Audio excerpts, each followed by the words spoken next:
When it comes to Keeneland, think of horse racing, pretty dresses, and well-dressed men, families having lots of fun, and last of all, underage drinking and wallets going down the drain by under the influence betting.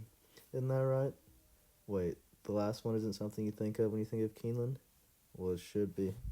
Because at Keeneland, there are a lot of young college students that are under the influence due to the tailgates beforehand.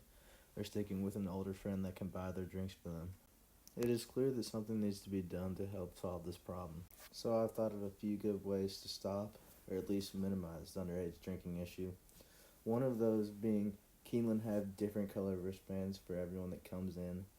One for 21 and over, and the other for the ones that are younger than 21.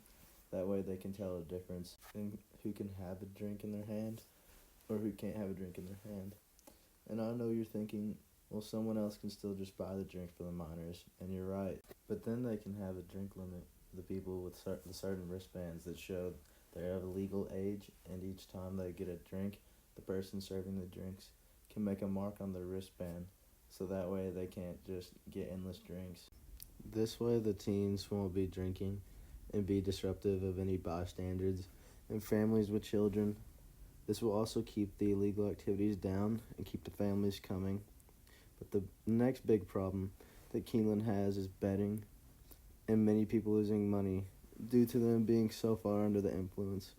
Since they are so far under the influence, they bet at higher stakes than when they are sober or have only had one or two drinks, which is also a benefit of keeping the number of alcoholic beverages that someone can consume down to a fewer number than them having unlimited drinks, because it keeps people from making bad decisions and blowing all of their money on one huge bet.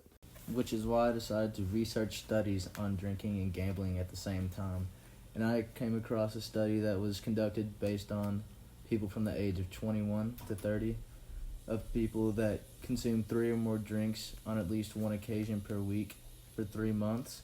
And the study concluded that individuals in alcohol condition were expected to persist longer and bet more on average than participants in the active placebo condition, which pretty much means that the people that were under the influence were more likely to spend more money on higher stakes than the people that were sober, which proves that this can cause people to lose a lot more money a lot quicker due to their level of intoxication while they're at Keeneland drinking and betting on horses. And this is why I feel like Keeneland needs to make some changes on how many drinks can be served.